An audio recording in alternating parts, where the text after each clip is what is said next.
Yeah, I told him you looked like Shaq at the free throw line and Steph Curry from three. That's what I said after the game. A freshman in that moment to make that three, a tie game, 30 seconds to go, knock it down. Very, very proud of him.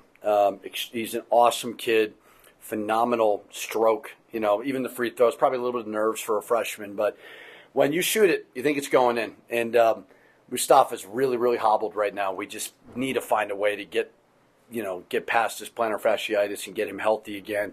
Donovan sprained his ankle, and he was really hobbling as well. So Jovan stepped up, made a big play.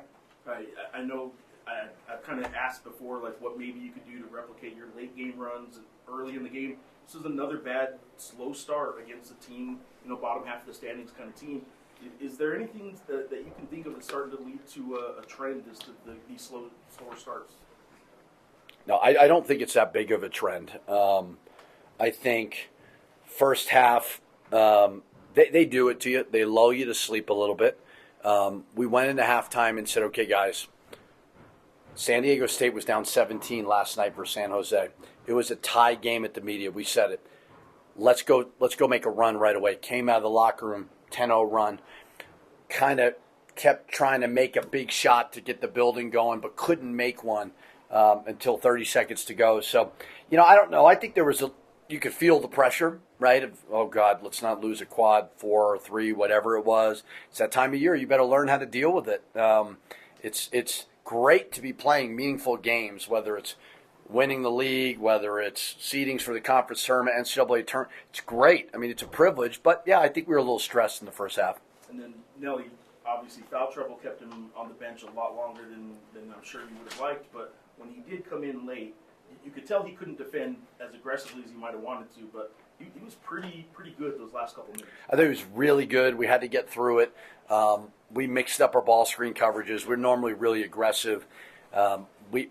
They hurt us at their place with that, hedging ball screen. So we went to a drop coverage. I'm not sure that was the best thing. So we went back to the red, got a key turnover at the end. But yeah, I mean, Nelly, he needs to be in the game because, people talk a lot about Donovan, but Nelly, I think, could be the best big guy in our league for sure.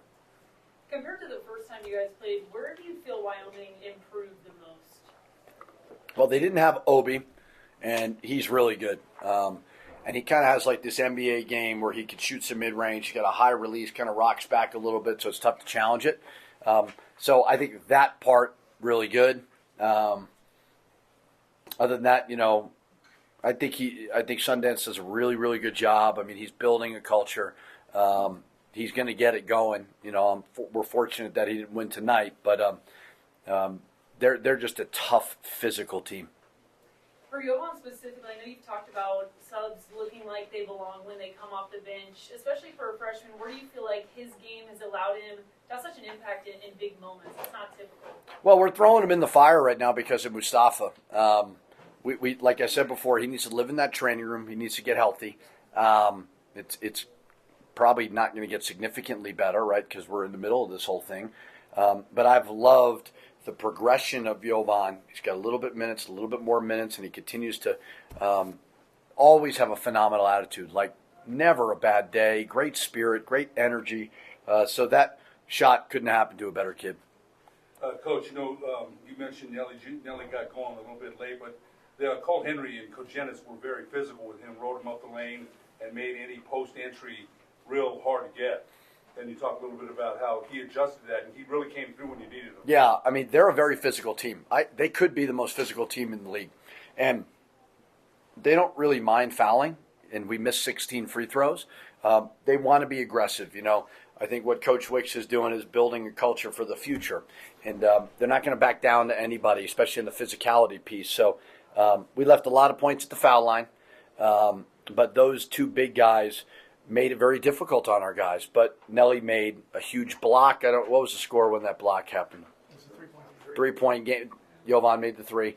Huge block there, and did a good job getting fouled as well.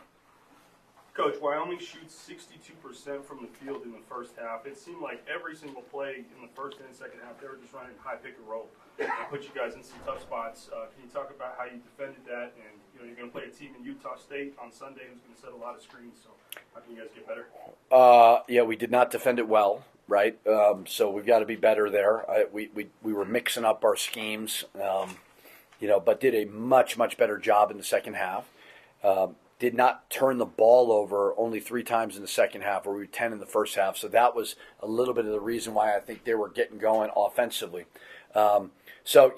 Credit to them. They were good. We just found a way to get a win, and now we got to get some rest and get regrouped for Utah State, which is obviously a terrific team. So you just mentioned the turnovers. You had 13, but you also had 10 steals. Kind of seems like you guys were just playing hot potato with the ball, giving it back and forth to each other. What was kind of going on there? I think it was Nelly playing hot potato with the ball. I don't know if it's anyone else. So I blame Nelly. It's Nelly's fault. Sunday is going to have a very March feel to it. These are the games where fans are love being in here. I'm sure you love to coach in big games. Just talk about Sunday's matchup. I haven't thought a whole lot about it. I want to get healthy. Fortunate that we got 3 days to prepare. But, it's all these games right now in this building should, in my opinion, be sold out. I really believe that. And I know these game times are hard midweek, and I'm very, very appreciative of the almost 12,000 that showed up tonight. But we're playing for first. We're playing for a lot right now. And when this building's going, it's special. And Utah State, that was a hard place to go. We got to make it hard for them when they come into this building on Sunday. And the very rare Pitino technical foul, too. Yeah, I deserved it. I wasn't happy with, it was. I thought he was grabbing his hand, Obi was, and it was one of those kind of rare where I slapped and he turned. So I earned it. I don't get a lot of them, but I got my money's worth there. And then one last thing about Jovan, he did talk about in the huddle, he's basically lobbying for that shot. That's still a lot to put on a true freshman. Is that a shot that you would, could you have envisioned him taking that shot when he first got here? I think he's a very confident shooter. They were in all the ball screens playing off of everybody, so Donovan, it was hard for him to get in the rim, and guys needed to make those shots. And, Phillip obviously wasn't making them. We needed these other guards, whether it be True made some, Jovan made 3. Obviously Mustafa's just not there right now. So if they're going to really converge on the ball screens, we got to have guys make shots. And, credit to Jovan, he puts in the work. Coach, what do you tell your team when you're aggressive on defense and the guys in the pinstripes are calling such a tight game?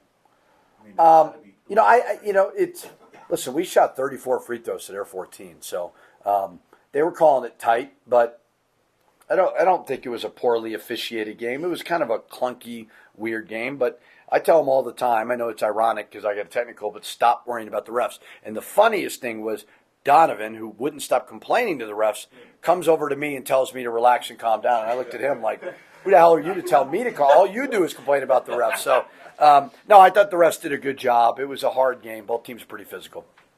Pretty happy with the free throw defense. Free throw defense again, terrific.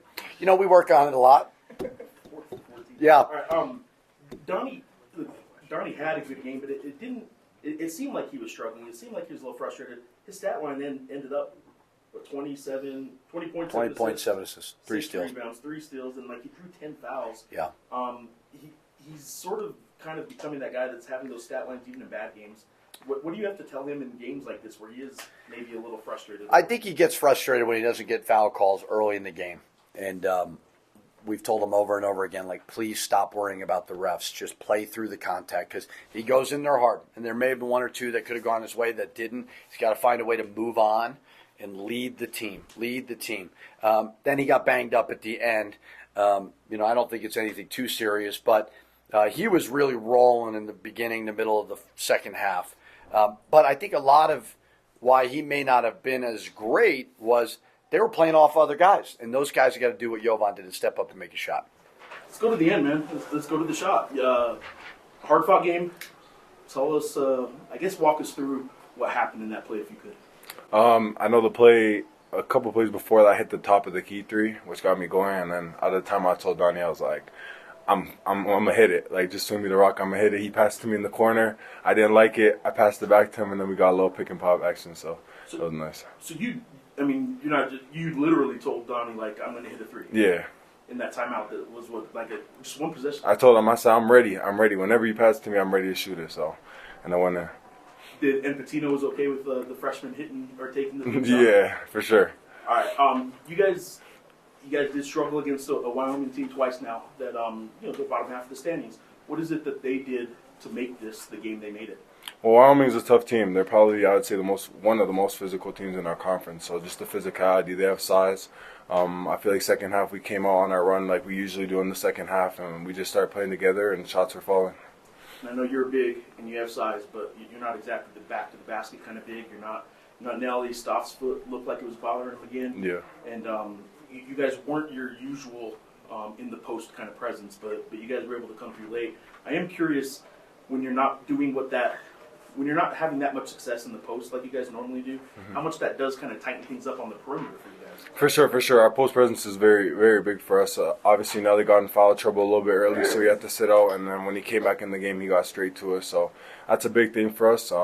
Like you said, Stoff's a little hurting and all that, so we have to take recovery and everything serious and just get everybody back healthy for this weekend. What is it about your game that allows you to come off the bench and make such an impact in moments where it just looks like it doesn't matter how big it is for you, it just doesn't matter? I would say like my size, not a lot of people can shoot, have a good shooting ability at my size, so just being able to spread the court. I shoot 3 for 3, which is really good. I was ready to shoot the ball, and that's it. In that first half specifically, how were they able to take you guys out of rhythm? Obviously, it was close the whole time, but they had more separation in the first 20. Yeah, for sure. We just had to come together. That was our main thing. Coach Pitino was just saying at halftime, let's come together. We didn't start off the game right. Second half, we came out and we went on our run.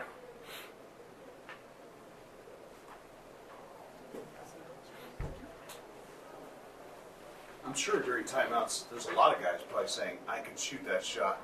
Like, how many guys have that confidence just to tell Donovan Dent, I want the ball, I can make it for it? I feel like everybody on our team could shoot the ball, so whoever was open got the shot, but I told him I was ready, and he found me. Like I said, I hit the previous 3, so I said I'm on fire, and he found me. So shout out PG Donnie. So when you're standing there and you see the ball coming your way, and you're in a tight game, in a game where if you lose, people are probably going to be jumping off the ship. But what's going through your mind when you see the pass coming to you? You know you got an open look right there. I was excited, a little bit nervous, I won't lie, but when I went in, it was just adrenaline and getting the fans involved, and everyone was hyped, and thankfully it went in. But Sunday you're going to have a sellout crowd here. It's one of these games where it could win you the conference, or at least put you in the driver's seat for sure going down the stretch. Just talk about the matchup with Utah State and the thoughts going forward. We took care of business when we were over there at Utah, so that was a big win for us, and now we have to keep the pit undefeated right now, so hopefully we do that and we come out prepared. Yeah, it seems like you're increasing in your role with the Lobos. You're playing more. I saw you talking to Donnie, actually. What were you thinking when you shot the ball? Were you just not thinking? You just knew? I know shooters are when you release it from your hand. Did you know it was in? Yeah, for sure. When I got the shot up, I remember my leg, it felt like it was starting to cramp, but I was like, I need to get the shot off. So when I shot it, it looked good right away. So like I said, I went in and we're all happy. Jovan, everyone's talked about your offense, man, but you also had to step up on the defensive side as well. You checked back in with 8:31 left in the second half, and you were on the floor all the way until the 30-second mark. During that stretch, you got to play defense, man. Talk about what it means to have Coach Pitino's confidence to play defense. For sure. Coach P has confidence in all of us. Me knowing that I might not be the best defensively, but I know that my guys have my back. Just playing hard, that's the main thing. Coach P, all he wants is just our guys to play hard on the defensive end and just be junkyard dogs.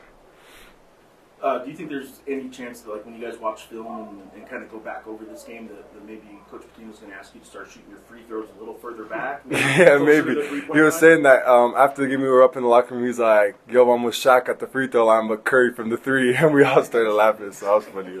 I definitely have to get back in the lab and work on my free throws. I know Coach Pitino kind of tries to downplay it, but you guys are now one of only 5 teams, I believe, to start 13-1 in the Mountain West. So what is it about this team that's been able to do that? And also, how do you guys stay grounded? Because obviously I know you see social media. I know you know the record. You guys have been so successful. I definitely say team chemistry. I've never been on a team like this before. And we all get together on and off the course, so that's a big thing. And we all have the same mindset, just that winning mentality. Every day in the locker room, we're all talking about just winning and not giving up, not letting up on, even if we're playing like a less talented team, just play hard and give it our all.